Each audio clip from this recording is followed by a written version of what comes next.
Betapa banyak seseorang yang saat ini galau, merintih, menangis, terutama alam arwah,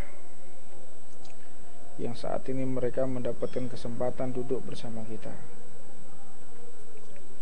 yang mereka menangis kepada Allah, khawatir azab kuburnya dikembalikan oleh Allah Subhanahu wa ta'ala, khawatir azab kuburnya dikembalikan oleh Allah. Sedangkan kita yang masih hidup kadang-kadang melupakan betapa besar kesempatan yang Allah berikan kepada kita fi asrah awakhir, yakni idkun minan nar. 10 hari terakhir ini adalah pembebasan dari api neraka. Apakah kita termasuk di dalamnya, atau justru kita termasuk orang-orang yang di dalam api neraka? Faliyatubillah min dalik. Maka koreksi diri kita satu dengan yang lain. Pantaskah kita mendapatkan kedudukan sebagai hamba yang disucikan oleh Allah? Evaluasi diri kita. Pantaskah kita termasuk orang-orang yang dicintai oleh Allah, atau justru orang-orang yang jauh dari Allah Subhanahu wa ta'ala? Al-Imam Al-Habib Ahmad bin Zain Al-Habsyi, beliau melanjutkan dalam kitabnya ini Risalatul Jami'ah, famin ma'asil qalbi syaqu fillahi ta'ala wal amin makrillah. Tahukah kalian kemaksiatan yang tersembunyi itu manakala dia merasa Allah itu ada atau tidak ada. Ini definisinya sangat luas. Bisa jadi dikatakan Allah ada atau tidak ada itu yaitu syak fillah, ragu-ragu atas kekuasaan Allah, seolah-olah Allah tidak mampu apa yang bisa dia perbuat untuk dirinya, seolah-olah Allah itu tidak bisa membalas apa yang terjadi pada dirinya. Syak fillah. Kalau kita ingin tahu kita ragu atau tidak atas Allah terhadap kita, maka lihatlah kita lebih nyaman mana, uang kita berada di rumah atau berada di amal jariah. Kalau kita ingin tahu kita lebih merasa nyaman mana, uang kita berada di kantong, di bank, di rekening, atau uang kita berada di kantong-kantongnya orang fakir miskin. Lebih percaya mana kita? Sedangkan Allah menjanjikan kalau kita mau mengisi kantong-kantong orang yang tidak memiliki uang beli makanan, tidak mau mengisi orang-orang yang membutuhkan, maka rezeki kita akan sampai di situ. Namun jika kita mau memberi mereka yang tidak memiliki rezeki seperti kita, rezeki kita akan dilipat gandakan oleh Allah. Bahkan Nabiullah Ibrahim, beliau bersusah payah membangun Ka'bah, Baitullah, Ka'bah yang saat ini masih berfungsi sebagai kiblat umat Islam seluruh dunia. Betapa besar amal jariah Nabiullah Ibrahim, besar. Jadi tempat berkumpulnya umat Islam mengadu kepada Allah, jadi tempat berkumpulnya umat Islam untuk bertawajuh kepada Allah. Di situ ada Hajar Aswad, multazam, tempat yang mustajabah yang telah dibangun oleh Nabiullah Ibrahim, menjadi kiblat setiap manusia yang ada di sana. Bahkan dikatakan barang siapa sholat di Masjidil Haram 1 rakaat seperti 100.000 rakaat. Dan semua amaliyah itu kembali kepada Nabiullah Ibrahim, karena Nabiullah Ibrahim yang membuat Ka'bah. Betapa besar kedudukan Nabiullah Ibrahim, betapa besar amaliyah Nabiullah Ibrahim, jariahnya besar.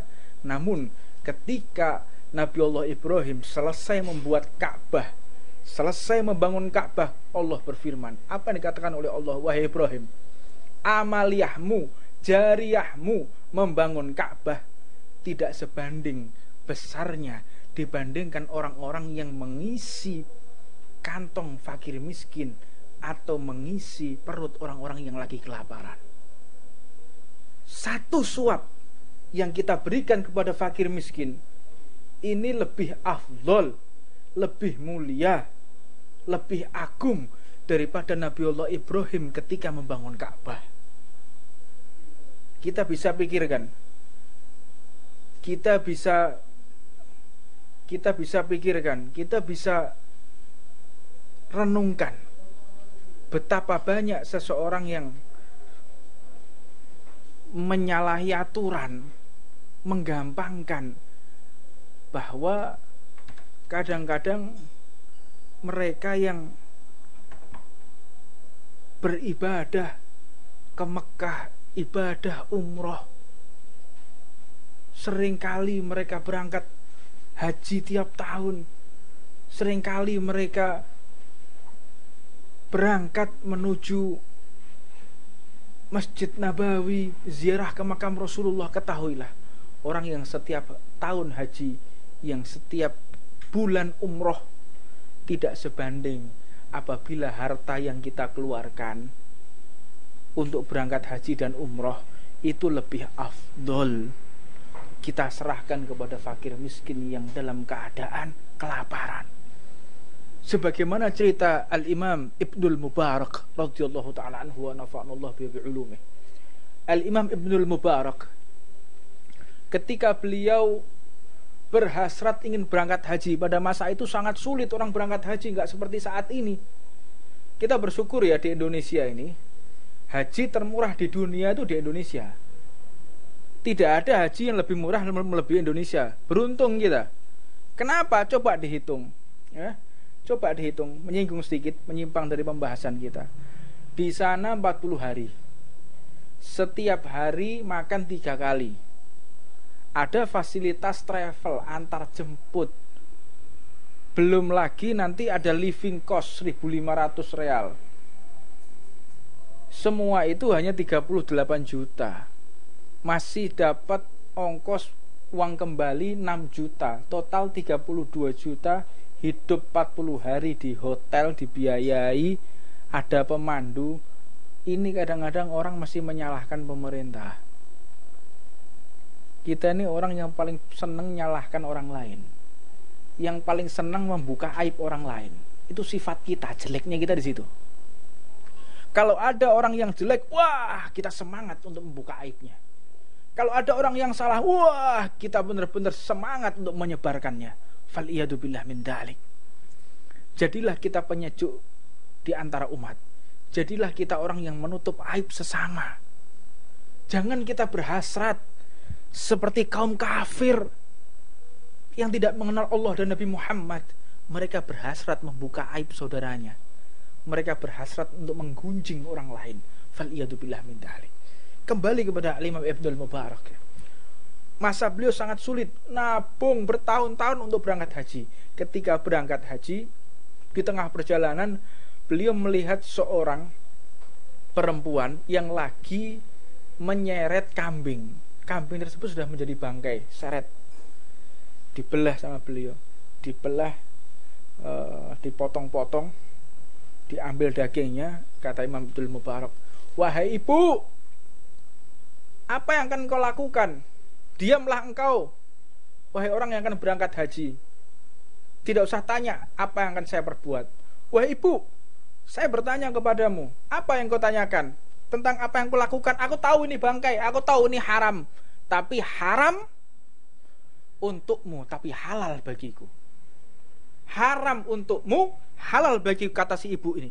Kenapa bisa seperti itu? Saya memiliki anak-anak yatim, seorang sayyid, cucu Rasulullah, yang dalam keadaan kelaparan. Aku sebagai ibunya harus mengisi perut mereka. Agama kita ini adalah agama yang memprioritaskan, mengutamakan hifdzun nafas. Agama ini agama yang memprioritaskan untuk penyelamatan jiwa. Penyelamatan jiwa, humanity. Ini agama-agama yang humanis. Misi tujuan Rasulullah penyelamatan. Penyelamatan di dunia maupun nanti tujuan utama penyelamatan di akhirat. Hifdzun nafas agama ini. Jangan kita salah paham mengedepankan aturan sehingga membahayakan nyawa. Ini bukan ajaran Islam yang semacam itu. Untuknya saya akan ungkap semua. Kisah Imam Ibnul Mubarak ini, ibu ini mengatakan, haram untukmu, halal untukku, karena kami memiliki putra-putra seorang sayyid yang dalam keadaan lapar. Kelaparan kami ini maka menjadi halal. Agama ini menyarankan, agama ini mengatur bahwa bangkai itu hukumnya haram, anjing itu hukumnya haram, babi itu hukumnya haram. Namun jika untuk menyelamatkan nyawa bisa menjadikan mati apabila tidak dikonsumsi, agama ini menghalalkan. Ini penting dicatat. Ini agama untuk penyelamatan jiwa, bukan cuma menegakkan aturan, cuma beribadah. Sholat itu adalah tidak ada. Sholat itu tidak ada amaliyah yang setinggi sholat. Awalu ma yuhassabu bil abdu as-sholah. Pertama kali pertanyaan di alam kubur itu adalah sholat. Tidak ada yang lebih afdol daripada sholat. Maka sholat ini benar-benar tidak boleh dibatalkan dengan alasan apapun kecuali penyelamatan jiwa. Allahu Akbar. Apakah ada yang lebih tinggi dari Allah? Tidak ada. Kita menghadap Allah. Apakah ada yang memiliki posisi setinggi Allah? Tidak ada. Apakah ada zat yang lebih afdal dari Allah? Tidak ada. Apakah ada zat yang harus dihormati melebihi Allah? Tidak ada. Allah yang wajib dihormati. Allah yang harus nomor satu di hati kita. Namun jika kita sholat menghadap kepada Allah, kita melihat ada orang yang lagi tenggelam, sholat kita menjadi haram apabila tidak dibatalkan. Harus menyelamatkan orang lain. Agama ini seperti itu. Untuknya saya singgung juga, sebentar lagi kita akan melaksanakan sholat Idul Fitri. Sholat Idul Fitri ini menurut saya apa yang dikatakan oleh guru-guru kami penyambung lidah, sholat Idul Fitri sebaiknya di rumah saja. Sudah cukup sejarah mencatat peristiwa yang ada di Mesir sampai kehilangan setengah dari warganya. 2,5 juta orang mati karena wabah. Apa sebab? Karena wabah tersebut mereka katakan akan hilang dengan istighosah. Mereka beramai-ramai mengumpulkan masyarakat di daerah Mesir. Pernah kejadian, mereka mengumpulkan masyarakat dengan jumlah yang sangat besar, berdoa kepada Allah, menggelar tablik akbar, membaca khotmul Bukhari, membaca hadis Rasulullah. Apa yang mereka lakukan? Baca hadis dengan bersuci, berdoa kepada Allah, bermunajat. Apa hasilnya? Wabah semakin menjadi-jadi. Kenapa bisa seperti itu? Karena yang mereka lakukan tidak sesuai dengan sunnah Nabi Muhammad SAW. Sunnah Rasulullah saat ini, jaga diri, bersihkan diri. Jangan banyak-banyak kita kumpul orang, social distancing. Ini sunnahnya seperti itu. Bukan saat ini sunnah sholat id, bukan. Sunnahnya saat ini menjaga. Jangan sampai yang namanya wabah ini semakin besar karena banyaknya perkumpulan yang tidak harus dilakukan. Ini bukan wajib kok. Lalu bagaimana solusinya? Kita tidak ke masjid. Kita kan ingin iktikaf. Kita kan kepingin atahiyatul masjid. Kan kepingin kita atahiyatul masjid, tapi kita nggak bisa ke masjid. Gampang, buatlah masjid di tengah rumah kita. Bagaimana caranya? Gelar sejadah kita gelar tengah rumah kita, atau tempat yang sekiranya tidak mengganggu orang lewat. Gelar sejadah tengah rumah kita. Setelah digelar, maka niatkan, ini saya jadikan wakaf menjadi masjid. Sejadah itu, tempat sejadah itu, maka menjadi masjid. Kita bisa iktikaf di sana, dan kita bisa membaca Al-Quran di sana, dan tidak boleh dilewati oleh orang yang lagi menstruasi. Jadi masjid. Nggak perlu kita punya masjid di tengah rumah kita. Namun apabila kita menjual rumah tersebut menjadi tidak bisa. Apa sebab? Ada tanah wakaf di situ. Menjadi masjid. Sholat at-tahiyatul masjid bisa di situ, baca Quran bisa di situ. Tanah itu menjadi tanah wakaf, menjadi tanah umat Islam. Kita sudah tidak berhak lagi untuk memiliki, tidak bisa dijual juga. Jadi apabila dijual hukumnya dosa, karena itu sudah kita wakafkan. Tapi itu solusi bagi orang-orang yang sudah memiliki keyakinan kuat. Dia ingin sholat di masjid, dia ingin menjadikan rumah, ingin mendapatkan pahala iktikaf. Jadikan rumah kita satu peta. Ya Allah, saya niatkan, saya wakafkan tanah sebelah sini. Ini jadi masjid sudah. Gak perlu kita ke masjid. Untuk tidak kehilangan fadilah kita berangkat ke masjid. Dari kamar menuju ke masjid sudah dihitung perjalanan menuju ke masjid, sudah fadilah. Seperti itu. Agama ini punya solusi semua. Agama ini tidak ada pertanyaan yang buntu. Dalam Islam itu tidak ada. Semua pertanyaan kehidupan kita mulai kita lahir sampai masuk ke liang lahat itu semua diatur. Bagaimana cara kita masuk ke masjid, bagaimana kita masuk ke toilet, mohon maaf. Sampai bagaimana cara membersihkan tempat keluarnya kotoran itu diajarkan oleh Rasulullah. Dengan jari yang mana, gerakannya bagaimana supaya bersih, tidak ada sisa kotoran di pantat kita. Itu diajarkan oleh Rasulullah. Komplit agama ini. Agama ini bukan agama sembarangan yang tidak ada solusi, yang kita kadang-kadang berstatement sesuai dengan hawa nafsu. Kita harus melaksanakan tabligh akbar. Jangan mau dibohongi. Ini gerakan komunis. Ini gerakan para musuh Allah. Ini gerakan liberal sehingga mengosongkan masjid. Loh, itu sunahnya seperti itu.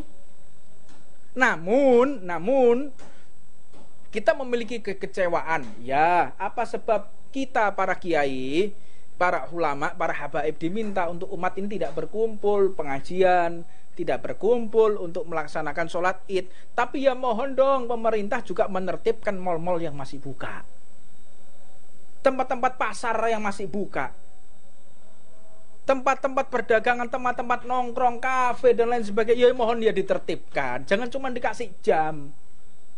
Kalau dihitung perkumpulan kita di masjid dengan lamanya mereka nongkrong, justru lebih lama mereka kok nongkrongnya. Sholat Jumat itu berapa lama sih? Sholat Idul Fitri itu berapa lama sih? Sebentar dibandingkan mereka pegang HP nongkrong rame-rame, lebih lama mana? Apalagi kalau ada wifi-nya tambah lama lagi.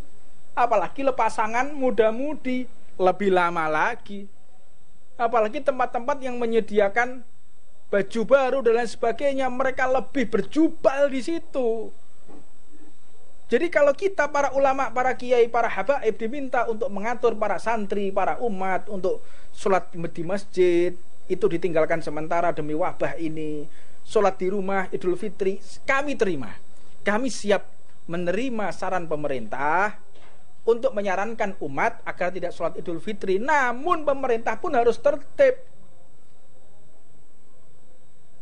menertibkan mal, menertibkan pasar, sehingga tidak ada ketimpangan sosial, sehingga tidak ada ketimpangan pemahaman. Kalau ketimpangan pemahaman seperti ini ya aneh toh. Masjid kita disarankan, terus kenapa mal kok masih dibuka, kafe masih dibuka, tempat nongkrong masih disediakan? Kan aneh. Kemarin kami di Bandung, jalan-jalan ditutup, social distancing. Tapi di tempat yang kosong tersebut tidak, mobil tidak boleh lewat. Anak muda-mudi memanfaatkan, jumlahnya ratusan mereka kumpul di situ. Ini kan nggak masuk akal yang seperti ini. Membuat orang sulit untuk melewati jalan, namun tidak memperhatikan tujuan ini apa sih? Jalan di stop, masjid dikosongkan agar orang tidak berkumpul. Lah memangnya di kafe itu nggak orang kumpul? Memangnya di mall itu nggak orang kumpul? Di pasar itu nggak orang kumpul? Kumpul kok mereka. Kenapa yang mereka seperti itu tidak ada himbauan, hanya dikasih jam? Hanya dikasih jam. Ya ini merupakan bentuk suara yang hak, yang harus diterima oleh semua orang. Nah ini penting ya, dipahami oleh semua orang bahwa apa yang kita lakukan ini bentuk pencegahan. Penentu nasib bangsa Indonesia 10 hari ke depan ini. Penentu 10 hari ke depan ini. Kalau 10 hari mereka tetap melaksanakan mudik, tetap melaksanakan pulang kampung, tidak social distancing, pegangi omongan saya. Lihat, akan meledak wabah ini. Masuk ke rumah semua orang, akan menampar semua pipi semua orang. Lihat aja.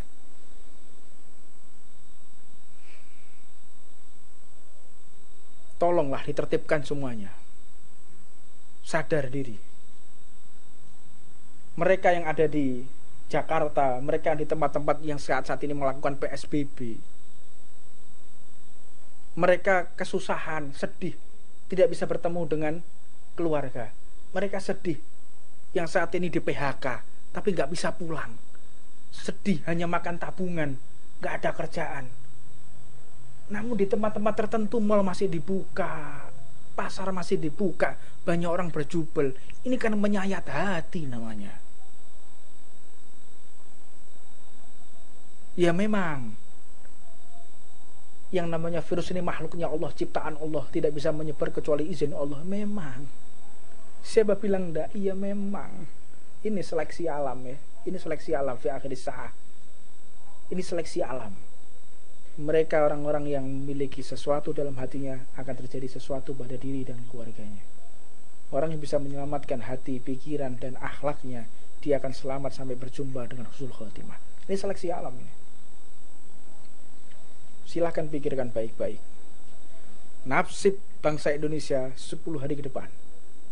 Mereka maksa mudik, halal bihalal, memaksa sholat Idul Fitri dengan jumlah yang sangat besar, dengan masyarakat majmuk dari berbagai kota. Ya, ini akan berbahaya karena sifat daripada virus ini akan mutasi genetik. Mutasi genetiknya ini akan berbahaya. Saya nggak akan berpanjang-panjang lah. Saya cuma bisa berdoa kepada Allah. Kami di sini memiliki kewajiban untuk menyampaikan. Taat atau tidak itu terserah Anda. Kami mengucapkan seperti ini dikatakan tidak membela rakyat. Di saat yang lain kami dianggap kontra pemerintah, memusuhi pemerintah. Ini keadaan kita seperti itu ya, ikhwan. Adu domba.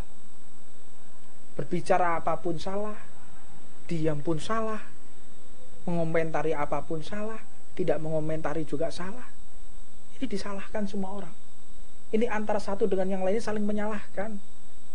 Saling menyalahkan, gak saling support ini. Satu dengan yang lain, ayo salahkan, ayo kritisi, tapi gak ada solusi. Untuknya kita semua, marilah kita kembali ke jalan Allah Subhanahu wa ta'ala. Ibadah, doa yang banyak, baca Quran, baca zikir, beribadah kepada Allah. Kalau kita jenuh, olahraga, lari. Olahraga apa yang kita bisa? Olahraga. Sehatkan badan kita. Sistem imun tubuh kita harus bagus agar resistan di dalam virus ini. Ini agama-agama yang mengajarkan hifdzun nafas, saya ulangi lagi, mengajarkan keselamatan. Maka kita melihat ya, saya melanjutkan apa yang dikatakan Ibnul Mubarak. Maka Ibnu Mubarak pun mengatakan, wahai ibu, tinggalkan barang tersebut, aku berikan hartaku untukmu, aku gagal haji. Akhirnya beliau pun kembali ke rumahnya. Maka ketika sampai di rumah, setelah 6 bulan kemudian teman-temannya pada pulang, beliau berkunjung. Haji mabrur, wa sa'yan masykur, wa tijaratan lan tabur, wa anta kadzalik. Dan engkau juga, loh kok bisa aku juga? Iya, engkau dan aku kan waktu itu kan tawaf bareng. Loh, kok bisa tawaf? Saya nggak berangkat. Oh, kamu jangan bohong, kita tawaf bareng. Ibnu Mubarak pun pergi ke tempat temannya yang lain, memberikan selamat, haji mabrur, wa sa'yan maskur, wa tijaratan lan tabur. Mudah-mudahan kau diberkahi oleh Allah, hajinya dimakburkan oleh Allah, dimabrurkan oleh Allah. Wa anta kadzalik, dan kau juga. Kamu jangan aneh-aneh, saya ini gak berangkat haji. Kamu bagaimana? Kita ini wukuf di Arafah bareng. Kaget Ibnu Mubarak. Tadi mengatakan tawaf bareng saya, ini wukuf di Arafah. Jalan lagi. Sampai akhirnya beliau ke teman yang lain mengatakan, itu juga haji mabrur, wa sa'yan maskur, wa tijaratan lan tabur. Mudah-mudahan hajimu dikabulkan oleh Allah. Wa anta kadzalik, kata temannya. Loh, saya nggak berangkat haji, kamu jangan aneh-aneh, kita lempar jumroh bareng kok. Semakin bergetar hati Imam Ibnul Mubarak. Saya nggak berangkat, tapi mereka mengatakan aku bersama mereka. Malamnya beliau berpikir, ya Allah, mereka kok aneh begini ya. Malamnya beliau mendengarkan zat yang menciptakannya mengatakan, jangan ragu wahai hambaku, sesungguhnya apa yang kau perbuat aku saksikan. Engkau menolong Duriyah, kekasihku Nabi Muhammad. Engkau menolong anak-anak yatim yang kelaparan, aku saksikan. Dan sebagai gantinya aku wujudkan satu malaikat yang menyerupai dirimu, wajah seperti wajahmu, dan haji umroh sepanjang tahun, sepanjang waktu aku gantikan sebagai dirimu, dan sampai hari kiamat tidak akan aku akhiri. Maknanya apa? Agama ini hifdzun nafas. Kalau seandainya Imam Ibnul Mubarak tetap bersikukuh menunaikan kewajibannya di hadapan Allah, mana dapat penghormatan yang lebih dari Allah? Nggak dapat. Tapi Imam Ibnul Mubarak mengedepankan hifdzun nafas, mengedepankan penyelamatan jiwa, maka mendapatkan kedudukan di hadapan Allah dengan apa? Diserupakan malaikat berbentuk Imam Ibnul Mubarak yang haji setiap tahun, umroh setiap saat, dengan wujud jasadnya, wajahnya seperti Imam Ibnul Mubarak, yaitu malaikatnya Allah. Pilih mana kita? Makanya amaliyah agama ini amaliyah hifdzun nafas, penyelamatan jiwa, humanity, humanis. Kita jangan konyol beribadah setiap bulan berangkat umroh tapi tetangga kita kelaparan, haram umroh kita. Haji yang wajib menjadi tidak wajib. Hajjul baiti man istata'a ilaihi sabila. Haji itu hukumnya wajib. Namun apabila kita haji, keluarga kita kelaparan, anak-anak kita terlantar, maka haji menjadi tidak wajib. Agama ini agama hifdzun nafas, penyelamatan jiwa. Lebih afdol harta kita digunakan untuk mengisi perut orang-orang yang kosong daripada kita berangkat haji dan umroh, daripada melaksanakan kewajiban, apalagi melaksanakan ibadah sunnah. Seperti apa? Seperti sholat Idul Fitri yang akan datang. Haji saja bisa digagalkan kalau alasannya hifdzun nafas, menjaga keselamatan. Apalagi sholat Idul Fitri. Boleh di rumah bersama keluarga, dan ini adalah kesempatan bagi bapak-bapak kepala keluarga untuk tampil di hadapan anak dan istrinya bahwasanya saya adalah kepala keluarga, pegang tongkat khutbah Idul Fitri di rumah. Jadi bapak saya ini bukan hanya memimpin untuk menafkahi, tetapi memimpin ibadah menghadap kepada Allah Subhanahu wa taala. Makanya penting ilmu agama, penting nyantri agar kita tidak diremehkan oleh anak istri kita. Betapa terhormatnya seorang kepala rumah tangga yang dia bisa memimpin dan khutbah di hadapan keluarganya. Cakep bapaknya, terhormat bapaknya. Bacaan bapaknya bagus, Fatihahnya, bacaan Qur'annya bagus, ngerti hukum Allah, terhormat dia. Makanya Jenderal Sudirman seorang panglima besar. Kenapa dikatakan panglima besar? Karena memimpin militer dan memimpin ibadah kepada Allah. Siapapun panglimanya, jika ingin menjadi panglima besar, jadilah panglima yang bisa memimpin militer dan bisa memimpin agama. Ini yang membuat kita semakin ditakuti oleh musuh-musuhnya Allah Subhanahu wa taala. Seorang kepala rumah tangga yang bisa menyelamatkan rumah tangganya bukan hanya bisa memenuhi kebutuhan perut, namun bisa memenuhi kebutuhan rohani batiniah daripada keluarganya. Nyantri ini penting, taklim ini penting. Betapa gagahnya kepala rumah tangga, anaknya diminta untuk qomat, setelah itu bapaknya melaksanakan khutbah di hadapan anak istrinya, di hadapan keluarganya. Terhormat, ditakuti. Dia yang menafkahi, dia yang berceramah, dia yang memimpin rumah tangganya menjadi rumah tangga sakinah, mawardah, warahmah. Keagungan ilmunya Rasulullah Shallallahu Alaihi Wasallam. Makanya jangan kosongan. Jadi kepala rumah tangga jangan kosongan. Isi rumah tangga kita dengan ilmunya Rasulullah. Ajari anak-anak kita mengenal Rasulullah. Dan jangan lupa isi diri kita dengan ilmu Nabi Muhammad. Jika kita sudah merasa gagal, saya sudah sulit menjadi imam rumah tangga kita, anak kita jangan sampai gagal, putra kita jangan sampai gagal. Kita kan malu kalau tidak bisa mengimami sholat. Jangan sampai anak kita malu seperti kita tidak bisa memimpin sholat di rumah tangganya. Imam Syafi'i mengatakan, pedihnya menuntut ilmu, sengsaranya menuntut ilmu tidak sebanding dengan sengsaranya malu di dalam kebodohan menuntut ilmu agama. Kita menuntut ilmu agama, sengsara, pedih, kena gatal-gatal, pisah dengan orang tua, wah sumpek. Tapi tidak sebanding dengan siksanya orang yang bodoh di hadapan keluarganya yang gak ngerti ilmu agama. Malu.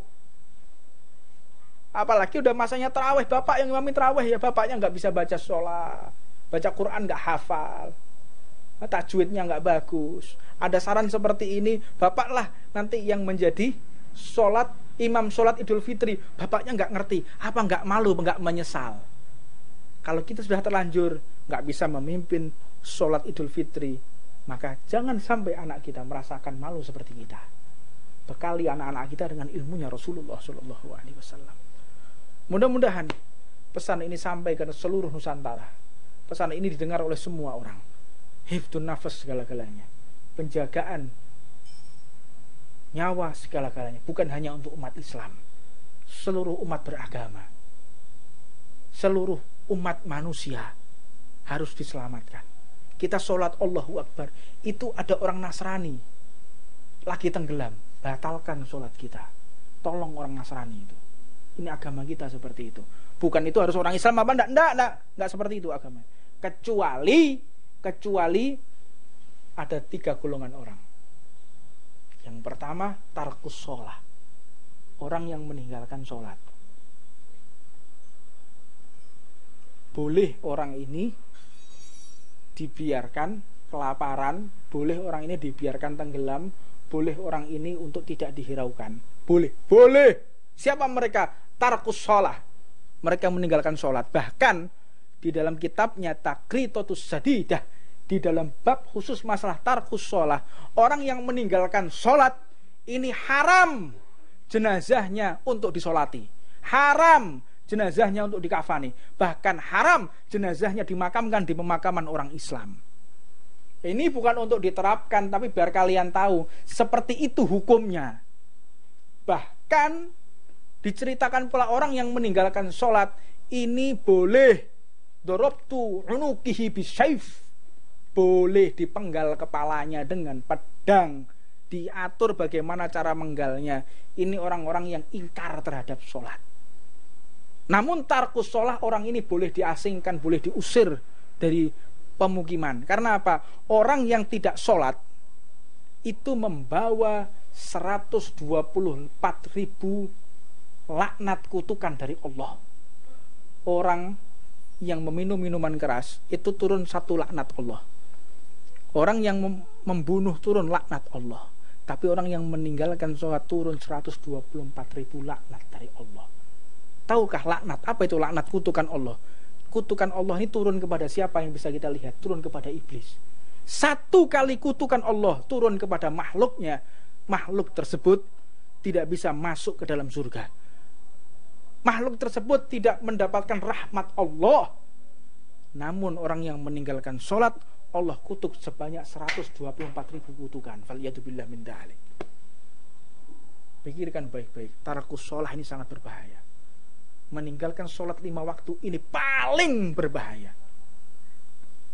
Sampai dikatakan ingin sholat di masjid, gunakan sajadah. Sholat di masjid, sajadah kita sebagai masjid. Insya Allah kita semua diberikan kekuatan sholat 5 waktu, sehingga Allah menutup usia kita dengan husnul khotimah. Mudah-mudahan Allah mempermudah kita sholat 5 waktu dan Allah memaafkan segala dosa-dosa kita. Wa ma kunna muhlikil qura illa wa ahluha dzalimun. Tidak ada yang namanya musibah kecuali orang-orang bermaksiat kepada Allah Subhanahu wa taala. Angka kemaksiatan tinggi, muncullah wabah ini. Mari kita bertaubat, dengan sendirinya wabah ini akan hilang insyaallah. Tapi kalau tidak, semua akan merasa tertampar dengan wabah ini. Wallahu a'lam. Rabbana atina fid dunya hasanah wa fil akhirati hasanah wa qina adzabannar.